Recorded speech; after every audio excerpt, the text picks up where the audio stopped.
coisa, também eu.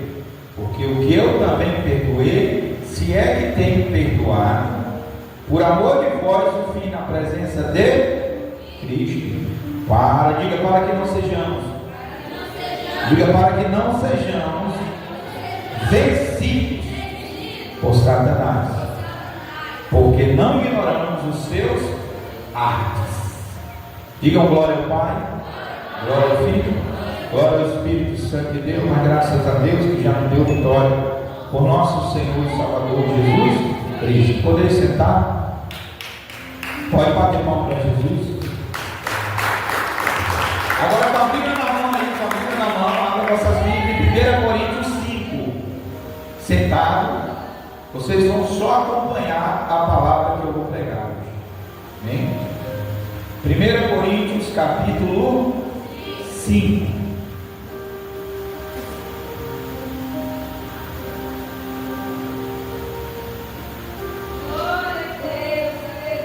Que achou de um amém? Geralmente se ouve que há entre vós fornicação e fornicação tal, qual nem ainda entre os gentios, como haver quem abuse da mulher do seu próprio pai. Olha o que é que Paulo vai dizer: estáis inchados, e nem ao menos vos entristeceste por não ter sido dentre vós tirado quem cometeu tal ação. No 3 ele vai determinar: eu na verdade ainda que ausente no corpo, mas presente no espírito. Olha o que ele vai dizer, irmão. Isso aqui nós temos que ter muito cuidado, hein? Olha, já determinei, como se estivesse presente, que o tal ato praticou, em nome de nosso Senhor Jesus Cristo, junto vós e o meu espírito, pelo poder de nosso Senhor Jesus Cristo, diga: seja entregue a Satanás para a destruição da carne, para que o espírito seja salvo no dia do Senhor Jesus.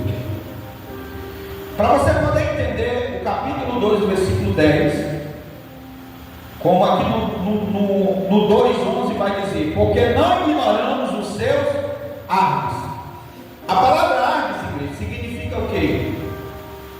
A palavra arte significa astúcia, manha, artimanha, estratégia e artileza.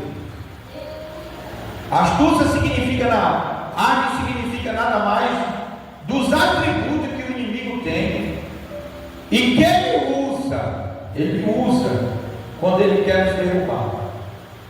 Essas coisas ele usa para derrubar o servo e a serva de Deus, porque no 10 ele vai dizer: a quem perdoar de alguma coisa, também eu, porque o que eu também perdoei, se é que eu tenho perdoado, por amor de vós o fiz na presença de Cristo. Ele vai dizer: porque eu perdoei, para que não sejamos vencidos por Satanás, porque não ignoramos os seus artes.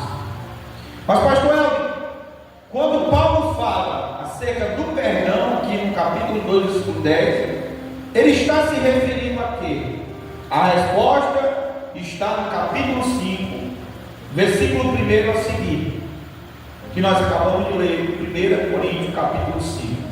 Ele vai dizer: geralmente se ouve que há entre vós fornicação e fornicação tal, qual nem ainda entre os gentios, como haver quem acuse da mulher do seu próprio. Paulo, igreja, preste bem atenção. Paulo, ele era informado de todas as coisas que aconteciam na igreja. Naquela época, todos vocês sabem que não existia celular, é ou não é? Então falava-se muito por cartas. E Paulo, ele sabia, mesmo ele fundando uma igreja, que Paulo, ele tinha um ministério. Qual era o ministério do apóstolo Paulo? Paulo, ele era um pastor missionário. O que é o pastor missionário, pastor? Existem dois tipos de pastores. Existe o pastor local, que no caso aqui é eu, e tem o pastor missionário. O pastor missionário, a função do pastor missionário é estabelecer igrejas. Paulo chegava numa cidade, construía uma igreja. Quem está me ouvir? Diga amém. E em seguida ele fazia o quê? Ele treinava um obreiro. Amém? E após ele treinar um obreiro, ele colocava aquele obreiro naquela igreja para dirigir a igreja. Uma vez ele colocando aquele obreiro, ele viajava para outra cidade e lá ele ia fundar uma nova igreja. Mas Paulo, ele tinha uma preocupação muito grande por todas as igrejas por onde ele fundou. Então o que ele fazia? Ele se comunicava com todas essas igrejas: Colossenses, Filipenses, Efésios, Coríntios, amém? Todas essas cartas, quando fala 1 Coríntios, a cidade de Corinto; Tessalonicenses, a cidade dos Tessalonicenses; quando fala Filipenses, Filipos, aonde Paulo foi amarrado, ficou preso junto com Paulo e Silas. Quem lembra dessa passagem? Paulo e Silas ficou preso porque expulsaram o demônio da vida de uma jovem. Aonde foi isso, pastor? Na cidade de Filipos. Colossenses também, Colossos, era uma cidade onde Paulo fundou uma igreja.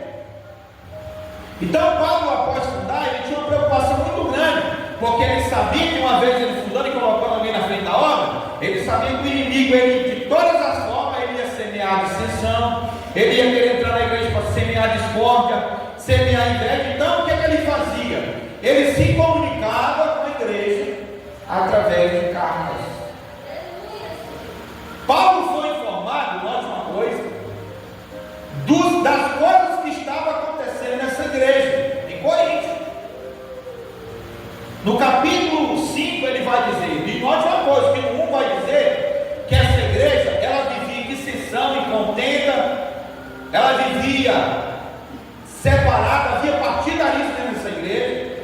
Quatro partidarismo havia dentro dessa igreja. Havia o partido de Paulo, havia o partido de Apolo, havia o partido de Pedro e havia também o partido de Cristo. A igreja automaticamente estava dividida, e uma igreja automaticamente dividida, o inimigo ele vai prevalecer, porque a Bíblia diz que uma casa dividida ela não subsiste, e um reino dividido ele não subsiste. Irmão, diante disso que eu estou falando, eu quero dizer uma coisa: o inimigo ele vai sempre trabalhar dessa forma. Ele vai querer colocar divisão no ciclo de oração, ele vai querer colocar divisão na mocidade, ele vai querer colocar divisão no corpo de obreiro, ele vai querer colocar divisão entre os membros da igreja. E nós temos que vigiar, meu irmão. No capítulo 5 ele vai dizer, porque no capítulo 1 ele vai dizer, olha aqui, olha o que ele fala no capítulo 1, para a gente poder entender, versículo 10. Porque a respeito de vós, ele vai dizer: irmãos meus, me foi comunicado pelos da família de Cloe, que há contenda de vós. Então Paulo ele se comunicava através de cartas, e alguém da igreja de Corinto, missionário, ficou sabendo das coisas que estavam acontecendo, era membro da igreja, ele falou: Paulo, o negócio está quebrando aqui, o que está acontecendo? Rapaz, agora a igreja virou um partidarismo. Uns dizem que são do partido de Paulo, outros dizem que é do partido de Apolo, outros estão dizendo aqui na igreja que são do partido de Pedro, e outros são do partido de Cristo. Eu já preguei sobre esse partidarismo na igreja. O partido de Paulo era unir a graça, era a chamada de libertinagem. Apolo era o partido dos eletistas, era nada da igreja, só os enganos. Eles acreditavam muito na linha do pensamento humano. O partido de Cefas era o que? Pedro era unir a graça com a lei. E o partido de Cristo era o pior que existe hoje na igreja, aquele tipo de crente que diz: o pastor não manda em mim, quem manda em mim é Deus. Eu não tenho pastor. Meu pastor é Jesus. Pois tu está errado. Tu está errado. Você tem um pastor, sim, senhor. E a Bíblia diz assim, que é para tu obedecer a ele. Obedecer os vossos pastores, porque eles velam por vossas almas. Velar significa o quê? Estar do lado. Eu não sou teu inimigo não, meu irmão, eu estou do teu lado. Velar significa estar ao lado. Obedecer os vossos pastores, porque eles velam por vossas almas, porque hão de dar conta delas. É o pior partido que existe hoje. Acontece muito isso dentro da igreja, irmão. desobediente ao pastor. O partido de Cristo era esse. Ele dizia o quê? Quem é o pastor? O pastor é Jesus. Eu não tenho pastor. Então, a igreja de Corinto não tinha pastor. Tinha pastor? Tinha. Mas ele não obedecia. Paulo está dizendo aqui no capítulo 1, versículo 11, porque a respeito de vós, irmão meus, me foi comunicado pelos da família de Glória, que há contenda entre vós. Enviaram uma carta dizendo as coisas que estavam acontecendo na igreja. E ele vai dizer o porquê, quero dizer com isso, que cada um de vós diz, olha aí, eu sou de Paulo, eu de Apolo, eu de Cefas e eu de Cristo. Aí Paulo vai dar cada cajado. Está Cristo dividido? Está Cristo dividido na igreja? Está Cristo dividido? Aí ele vai falar, foi Paulo crucificado por vós? Verso é essa. Ou foste batizados em meu nome, em nome de Paulo? Dou graças a Deus porque nenhum de vós, senão a Cristo e a Gaio, batizei, para que ninguém que fosse batizado em meu nome. Depois ele vai dizer, e batizei também a família de Stephanie, além destes, não sei se batizei um pouco. Então estava vendo que no capítulo 3 vai dizer o que? Olha o 3 que ele vai dizer. E eu, irmão, não vos pude falar como espirituais, como mais como carnais, como meninos em Cristo, com leite vos creio, não como já, porque ainda não podeis. Nem tão pouco ainda agora poder, porque ainda sois. Olha Paulo chamando a igreja de Corinto, dizendo, vocês são um bando de carnal. E ele vai dizer o porquê que ele está chamando a igreja de carnal. Pois havendo entre vós, olha o que estava acontecendo no dicionário: inveja, contenda e dissensão. Contenda, eu já preguei aqui o que significa contenda. Falta de concordância. Amém? Já preguei aqui, a falta de concordância. A igreja tem que falar a mesma língua, dizer uma mesma coisa. Mas no capítulo 5 nós vamos entrar, ele vai dizer o que? Geralmente se ouve. Olha o que estava acontecendo nessa igreja, o diácono. Geralmente se ouve, eu estou sabendo aqui, onde eu estou dirigindo essa igreja, que a fornicação entre vós. Fornicação significa o que, pastor Hélio? Diga comigo, ato. Com fé, quem está no diga ato sexual fora do casamento.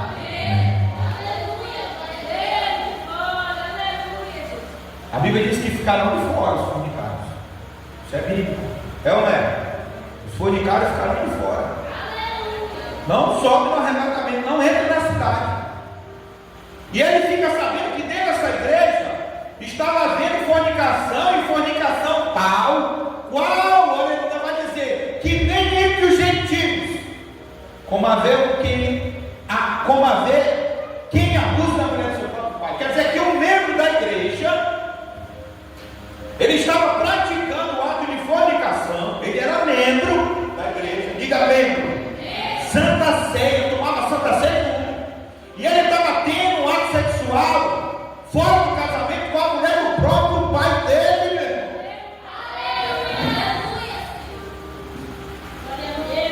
Aí alguém chega assim e fala, ai, por que tanto escândalo? Olha aqui, igreja. Olha o que mas por que tanto escândalo, pastor? Olha a Bíblia dizendo aqui, não sei quantos mil anos aqui, ó. Parece que 1000 anos atrás aí, ó. Olha aqui, ó. Já tinha escândalo. O cara era membro da igreja cristã e estava praticando um ato sexual com a mulher do próprio pai. Tomava Santa Ceia, mas era escondido. Só que a Bíblia diz que não há nada encoberto.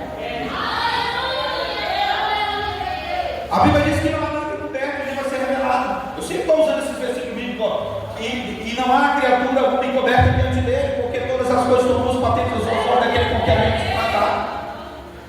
Eclesiastes 12 também diz. Amém? Lá fala que Deus há de trazer a juízo toda obra, quer seja boa, quer seja ruim, e tudo que está encoberto vai ser revelado. Talvez esse jovem ou esse homem, ele estava praticando esse ato no escondido. Só que Deus, ele não permite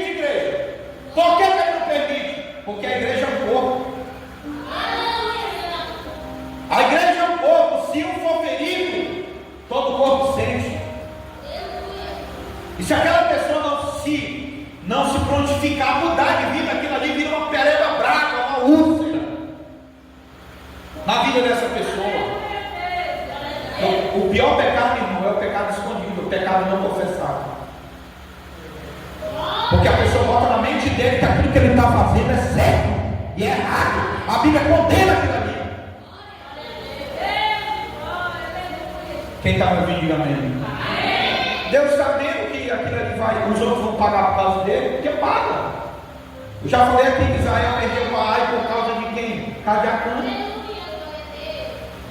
Moisés falou: ah, é uma cidadezinha, vou mandar só 300 homens. Vou mandar 300 homens lá e vão quebrar o Josué falou. E vão quebrar todo mundo. Aí lá viu o povo, todo mundo. Ai, todo mundo na peia, pegaram uma peia. Aí vem todo mundo de cabeça baixa. Aí Moisés assim, aí Josué assim: o que aconteceu? Aí o Senhor disse: anatema no meio do povo. Anatema? O que significa anatema, pastor? Pecado escondido. Anatema no meio do povo. O que eles fizeram? Lança sorte. Lançaram a sorte. E a sorte caiu sobre a família de Acã. Quando caiu, Josué chamou Acã: agora, meu, o que foi que tu fez? Eu nem te conto, Josué. O que tu fez, macho? Eu peguei do despojo de Jericó, macaco e não sei quantos ciclos de ouro. Sabe o que aconteceu? A Bíblia diz que fizeram, juntaram ele e a família dele todinho dentro da tenda, na porta da tenda, porque naquele tempo era olho por olho, dente por dente, mão por mão e pé por pé. Juntou ele e a família todinha na porta da tenda e o apedrejaram eles até a morte. Quem está entendendo? Então Deus sabendo que esse rapaz estava pecando e que só quem vê é Deus, diga só quem vê é Deus, foi revelado o pecado. Só que o que eu quero dizer aqui, irmão, que até o tempo da minha mensagem que eu lhe falei, é como vencer as estratégias do diabo, as estratégias de Satanás. Só que Paulo ele erra. Ele erra. De que forma, pastor? Paulo, quando ele recebe essa carta acerca desse rapaz, essa notícia do pecado desse rapaz, ele vai fazer algo que Deus não se agradou. Sabe o que ele faz? Quando ele fica sabendo, ele determina a morte desse rapaz. Está aqui escrito, ó, no versículo 2, olha o que ele diz: nem ainda que os gentios como a ver quem abusa da mulher do seu próprio pai. O 2 ele vai dizer para a igreja: estáis inchados, e nem ao menos vos entristeceis por não ter sido entre vós tirado quem cometeu tal ação. Até aqui tudo bem. Tirar é uma coisa, é ou não é? Tirar do rol de membro é ou não é, missionário? Amém. Pegou, vamos tirar. Pegou, vamos disciplinar, vamos botar no banco. Até aqui tudo bem. Agora, pedir a morte da pessoa. Só que Paulo, quando ele determina isso aqui, vocês têm que entender. Paulo, ele estava no auge do ministério. O que é o auge do ministério? É quando tu canta, Deus batiza com o Espírito Santo. O que é o auge do ministério? É quando tu levanta a mão, os demônios caem. O que é o auge do ministério? É quando tu ora por milagre, a macumba é lançada fora, as pessoas morrem do câncer. Auge do ministério é quando Deus está te usando com poder, unção e ousadia. Aí chega um ponto que a pessoa deixa aquele subir o coração. E isso é o maior perigo na vida da pessoa, do crente. Porque muitas das vezes ele diz: não é mais nem Deus que faz, é ele.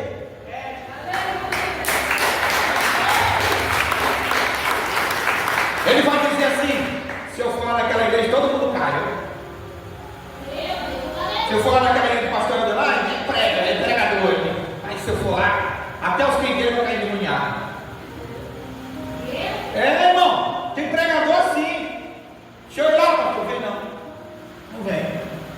Não vem porque está muito exaltado. E quem exalta, se exalta, a Bíblia diz que Deus abate. Então ele está no auge do ministério, igreja. Ele vai fazer algo. Eu acho muito lindo isso aqui, o Diácono. Por isso que é bom a igreja ler Bíblia. Por isso que é bom a igreja ter comunhão num Deus. Por mais que estava dividida, mas a igreja lia a Bíblia. E outra coisa, eles tinham o nome do de Deus também, a igreja. O nome do de Deus tinha sido distribuído sobre a igreja de Corinto. E eles vão entender que os ensinamentos de Cristo não condizem com aquilo que Paulo está pedindo. Paulo vai dizer, eu quero a morte dele, e eles dizem, não. Onde é que está escrito isso? Aonde foi que Jesus mandou matar crente? Ah, mas pecou, não importa, tem que ser perdoado. Confessou, a Bíblia diz que aquele que cobre suas transgressões não prosperará, mas aquele que confessa e deixa, alcança a misericórdia. Quem somos nós para condenar? Ele alcança a misericórdia, não importa o que ele fez. E note uma coisa, ele vai dizer agora, meu irmão, aqui ele se quebrou. E eu, na verdade, ainda que ausente no corpo, mas presente no Espírito, já determinei, como se estivesse presente, que o que tal ato praticou, em nome do Senhor Jesus Cristo, junto vós do meu Espírito, pelo poder do nosso Senhor Jesus Cristo, da botou Jesus no meio, seja entregue a Satanás. Para quê? Para a destruição da carne, para que o Espírito seja salvo no dia do Senhor Jesus. Ele determinou a morte do rapaz. Só que a igreja, preste atenção, a igreja não faz isso. Olha para o teu irmão e diga, quando tu vê alguém cair, olha para o teu irmão e fala, quando tu vê alguém cair na igreja, não acaba de matar não. Porque quando cai, vocês têm que entender uma coisa, principalmente o líder. Eu não estou falando isso para mim não, tá? Cadê o dia que eu caí? Eu oro todo dia. Que a Bíblia diz que aquele que está em pé não cai. Mas quando o pastor cai, meu irmão, todo mundo só pedrada no. Vocês têm que entender que o líder, o obreiro, ele está na frente da batalha. Quem está na frente da batalha se fere. Se fere, irmão. Qual é o soldado que vai de uma guerra na frente de uma batalha? Não vai pegar o mesmo arranhão no corpo. Mas quando se fere, pedrada nele. Todo mundo só quer tacar pedra. O irmão caiu, bora que vai matar. O irmão está lutando para se levantar. E os irmãos, não, fica aí, eu quero ver tu cair. Eu quero ver tu cair. Bate palma para Jesus.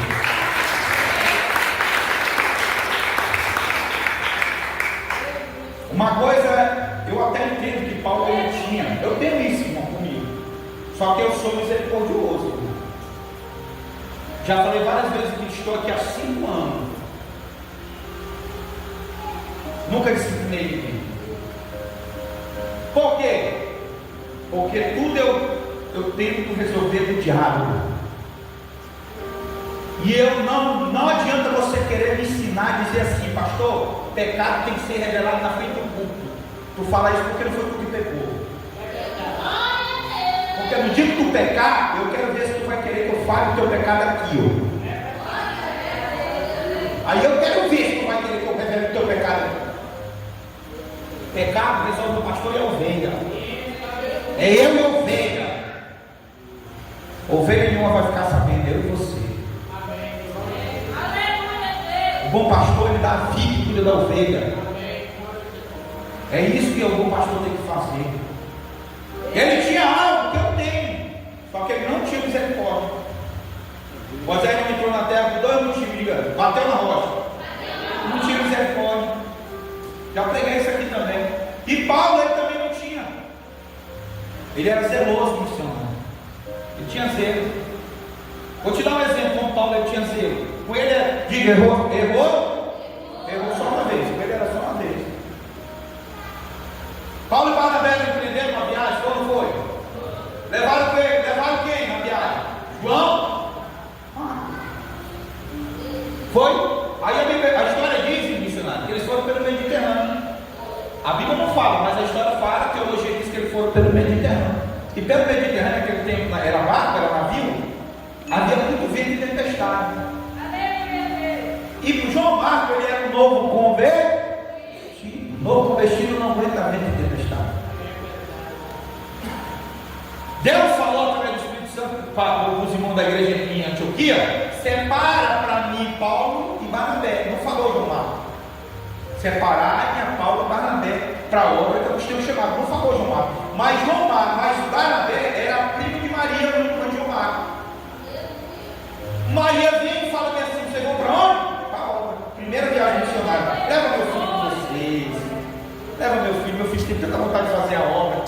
Se fosse eu diria: não, teu filho é novo convertido, mulher. Te acalma, o tempo dele vai chegar. Mas não, a Bíblia diz que eles levaram João Marcos. João Marcos, eles foram pelo Mediterrâneo, muito vento e tempestade. João Marcos não aguentou o vento e tempestade porque era novo convertido, voltou.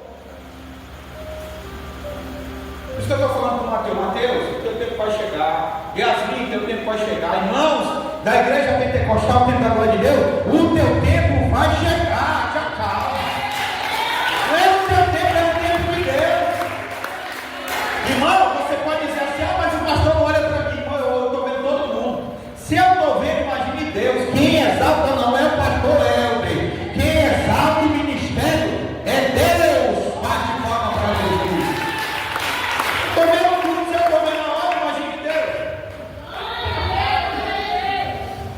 Aí a Bíblia diz que eles fizeram a primeira viagem. Eu já vou encerrar. E empreenderam uma segunda. Aí Barnabé vai lá: e aí, Paulo, vamos levar Marcos de novo? Nem pensar. Não. Vamos levar o cara? Não. Leva não. Está escrito isso na Bíblia. Tá ou não está? Está escrito na Bíblia. Vamos levar o menino, rapaz. Vamos dar mais uma chance para ele. Não. Não vamos levar não. Aí a Bíblia vai dizer que houve contenda entre Paulo e Barnabé. Por causa de quem? Por causa de João Marcos. Isso é como é Bíblia. A contenda foi por causa de quê? Por causa de João Marcos. A Bíblia vai dizer que João Marcos vai para onde? Para onde João Marcos vai? Aprende isso aqui, ei, olha para mim aqui. Para conversar depois do culto. Para onde João Marcos vai? Depois que Paulo rejeita ele, irmão Raimundo. O senhor está prestando atenção na palavra. Ele vai para Jerusalém. Jerusalém é aí? Ele vai para onde, pastor? O quartel general. Jesus disse: ficar em Jerusalém. Fica na igreja. Parece que eu vejo o Marco lembrando os ensinamentos de Jesus. Jesus disse: ficar em Jerusalém até que o alto seja revestido. Jesus falou que ele vai para Jerusalém, então vamos para lá. Quartel general, a escola do discípulo. Aprender. Ninguém vira pregador se não for aluno. Isso que eu falo: vem para o discípulo. Aí ele vai para lá. Aí sabe quem que ele topa lá? Isso aqui não está no Bíblia que eu estou falando. Ele topa Pedro. Daqui a pouco eu vou voltar lá em Coríntios, já calma. Ele topa Pedro. Quando ele chega lá, ele conta tudo para Pedro. Eu fui na primeira viagem, minha mãe pediu para Barnabé me levar. Eu fui com Paulo e Silas fazer a obra, mas eu não aguentei o vento, a tempestade, e voltei. E Pedro só vindo. Foi, João Marcos, foi. E eu tentei na segunda, mas ele não deixou. E se eu te disser que houve até contenda entre eles, se separaram do carro de mim? Aí Pedro, olha para o teu irmão e diga: só entende quem errou. Quem já errou uma vez. Quem nunca errou, nunca entende quem é. Paulo nunca tinha errado, estava no auge. Milagre, abrindo igreja. Só que Pedro já tinha errado. Como é que tu fez? O que é que tu fez? Rapaz, eu voltei, eu metei o vento na tempestade. Aí Pedro disse para ele, parece que eu vejo Pedro dizer assim: mano, meu irmão, eu fiz por negar Jesus.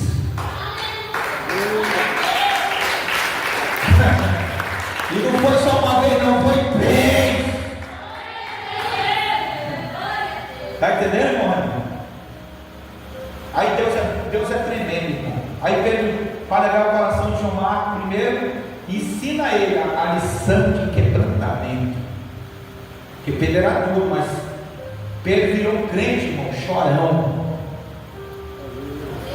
Chorão.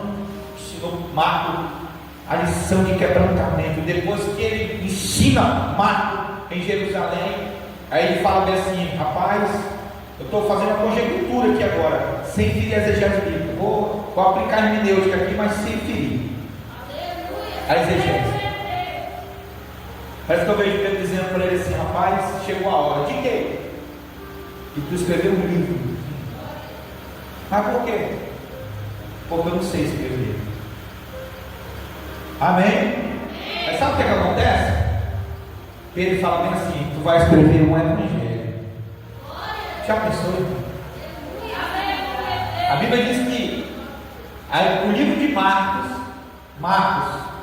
foi escrito por João Marcos através dos relatos de Pedro. Pedro ia falando e João Marcos escrevendo.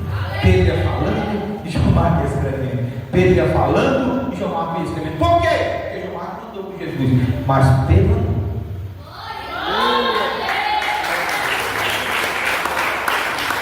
E o mais bonito que eu estou falando aqui, que tem que perdoar. Paulo está dizendo que tem que perdoar. Só que ele está com nós no ministério e não perdoou. E pelo fato de ele não ter perdoado, a Bíblia diz que Deus vai falar, daqui a pouco nós vamos ler, que ele mesmo fala: para que eu não me exaltasse pelas revelações que ele tem me dado, foi me posto instruir na carne. Estava muito exaltado. Mas olha o que acontece no capítulo 4, versículo 1 de 2 Timóteo. Acontece com João Marcos. Olha aqui, ó. Versículo 9 de 2 Timóteo 4, 9. Procura vir ter comigo depressa, porque Deus me desamparou amando o presente sério, e foi para Tessalônica. Crescei para a galáxia, Tito para a Damasco, só Lucas está comigo. Toma quem? Toma quem aí? Eu vou esperar vocês achar. 2 Timóteo 4, 9. E aqui eu vou encerrar. Eu mostro dentro da Bíblia. Vocês vão ver quem foi que mandou chamar João Marcos. Quem, pastor? Pergunta de mim quem? Quando você procura? Aquele que rejeitou ele. Ainda vai dizer agora: ele me é muito útil. Não foi no passado, mas agora é.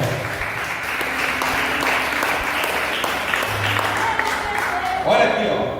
Procura me ter comigo depressa, porque Deus me desamparou, amando o presente sério. Foi para Tessalônica, crescente para a galáxia. Acharam?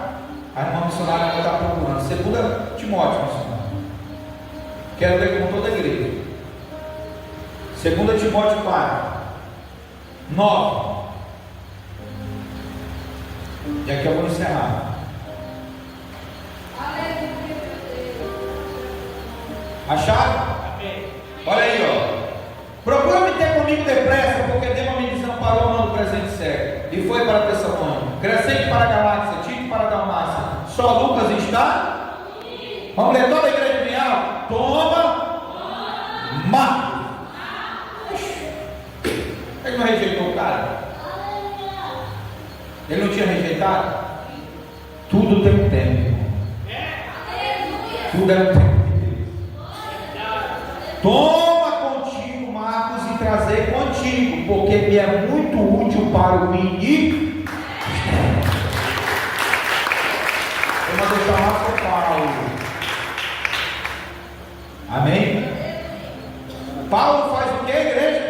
Ele determina a morte do rapaz. E o que acontece, pastor? Diga comigo que a igreja não mata. Por quê? Porque só quem mata é quem não tem compromisso com a lei de Deus.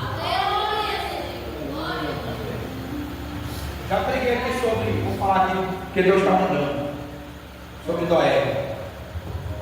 Doeg ele era chefe dos pastores de Saul. Saul. Amém? A Bíblia diz que Davi vinha fugindo de Saul. Escuta isso aqui, essa historinha rapidinho. Vinha fugindo de Saul. E Saul não pega. E Davi e seus valentes vão para o templo de Aimeleque. Aimeleque era o pastor desse templo, sacerdote. Davi chega lá e escuta o seguinte, e pede pão para comer. Ele diz: olha, eu estou com fome e os meus soldados também. Tu não tem comida para dar para nós? Aí Meleque falou: não, eu não tenho comida. O que eu tenho aí é o pão da proposição, que não é lícito dar para ti, porque é o pão do sacerdote. Eram 12 pães, a Bíblia fala, que eram colocados na mesa, simbolizavam os 12 filhos de Israel, 12 pães. Só quem podia comer desse pão era o sacerdote, porque era pão sagrado. Só que Noé se comoveu com a situação de Davi. Aí ele vai dizer para Davi: me diga uma coisa, faz quanto tempo que vocês não tocam mulher? Muito tempo, nós estamos fugindo. Faz pelo menos 3 dias, faz. A Bíblia diz que ele pega o pão sagrado e dá para Davi os seus valentes comer. Só que havia um sacerdote de Saul lá e viu tudo. E esse sacerdote chamava-se Doeg. E qual era o sonho dele? Ficar com o sacerdote do templo, tomar o lugar de Aimeleque. Quando ele viu aquilo, ele foi, correu rapidamente a Saul e falou com a Saul, comunicou com Saul, dizendo para Saul que Aimeleque estava dando marido ao maior inimigo dele. Saul, quando ficou sabendo, pegou seus soldados, montaram nos cavalos e foram até o templo de Aimeleque. Chegando no templo de Aimeleque, está na Bíblia, tá, igreja? Quando eles chegaram no templo de Aimeleque, a Bíblia diz que Saul chamou Aimeleque e os 8, diga comigo, 85 pastores, todos vestidos de éfode sacerdotal. 85 pastores, contando com Aimeleque, que era o pastor daquele tempo. Quando Saul chegou, já chegou dizendo: que história é essa de tu estar dando guarida para o meu maior inimigo? Saul já tinha perdido mesmo a chamada de Deus, já tinha sido rejeitado. Ele falou: como punição pelo que tu fez, eu vou matá-los, todos vocês, vou mandar matar todo mundo. E aí, missionário, o que ele faz? Ele manda os soldados matar. Ele dá ordem para o soldado matar, mas o soldado não mata. Porque quem quer matar pastor? Só o camarada que não tem compromisso com a obra de Deus. Só mata um ao outro quem não tem compromisso com a palavra. E ele não mata, igreja, ele não mata. Deus me livre para tocar no Egito, mata. Sabe quem se apresenta para matar? Doeg olhou e falou: ninguém mata, não, eu mato. Se é para me ficar no lugar dele, eu mato. E naquele dia Doeg matou 85 pastores. Eu quero dizer até aqui, irmão, não cresça matando ninguém. O que é teu é teu. Lá no teu trabalho, não cresça derrubando ninguém. Na igreja, não cresça, não queira crescer derrubando ninguém. Porque se for da vontade de Deus que tu vire patrão, Deus vai te colocar em um estado tão grande que tu vai comprar a empresa que tu trabalha, ou o lugar onde tu trabalha, a loja, ou o comércio onde tu trabalha. Se for da vontade de Deus. Eu sempre estou dizendo uma coisa que eu não tenho, irmão. Eu não tenho inveja de ninguém, nem um pregador. Porque pregador nenhum vai fazer o que é para mim fazer. Então não precisa você ter inveja. Doeg matou 85 pastores naquele dia. Bate palma para Jesus. A igreja não mata. Diga: a igreja não matou. No capítulo 2, Paulo vai agradecer por eles não ter matado. Mas por quê? Porque Deus havia colocado nele um espinho na carne, mostrado para ele o que, missionário? Tu também é ser humano, cara. Tu também está sujeito à queda, cara. Capítulo 2, olha aqui, ó. Ele vai dizer: e a quem perdoardes alguma coisa, também eu. Agora ele está perdoando. Porque o que eu também perdoei, se é que tem perdoado, por amor de vós, vim na presença de Cristo, para que não sejamos vencidos por Satanás, porque não ignoramos os seus artes. Bate palma para Jesus. Fica de pé, hoje eu vou encerrar. Quem entendeu essa palavra de manhã?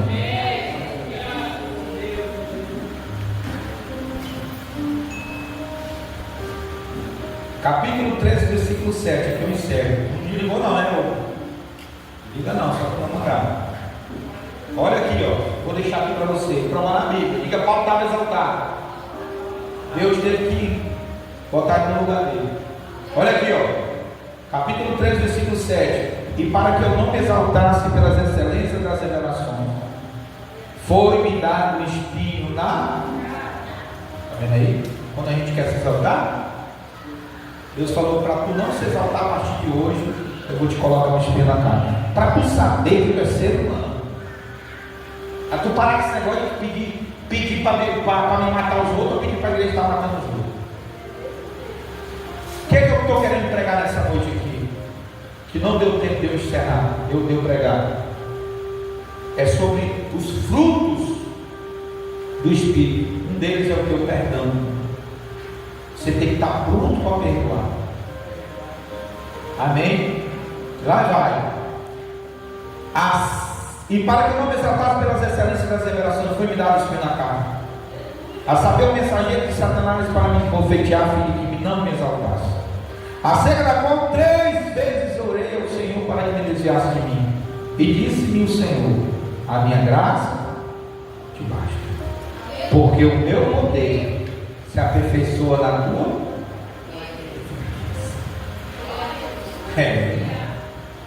Quanto mais fraco, mais poder.